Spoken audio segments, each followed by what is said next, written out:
Senate chairman Syed Yusuf रज़ा गिलानी और अहले खाना को धमकियां मिल रही हैं। उनको बम से उड़ाए जाने की धमकियां कौन दे रहा है, पुलिस क्या कर रही है और इदारे इन मामलात पर गहरी नज़र क्यों नहीं रख रहे हैं। वाक़अतन अगर सैयद यूसुफ रज़ा गिलानी को धमकियां मिली हैं अगवा करने की, उसके बेटे हैदर गिलानी को पहले भी अगवा किया गया था, जो अफगानिस्तान और पाकिस्तान के बॉर्डर से उनको बाज़ेयाब एक ऑपरेशन के जरिए करवाया गया। अब यूसुफ रज़ा गिलानी और उनकी फैमिली को बम से उड़ाए जाने की जो धमकियां मौसूल हुई हैं गिलानी खानदान को, वो एक मामूली बात नहीं है, क्योंकि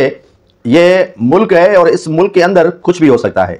इन बातों को इंतजामिया इसीलिए टके की बात समझती है क्योंकि उनको पता है कि अगर वाक़या हो भी गया तो अफसोस ही कर सकते हैं और इन वाक़े की बाद में तहकीकात कर लेंगे। अगर ये वाक़या हो भी गया तो क्या होता है, बड़े बड़े लीडर दुनिया से कूच कर गए, बड़े बड़े लीडर खुदा न खास्ता उन पर हमले हुए और जानलेवा हमला उन पर साबित हुआ, तो अगर यहीं पर अल्लाह न करे हमला हो भी गया तो क्या हो सकता है।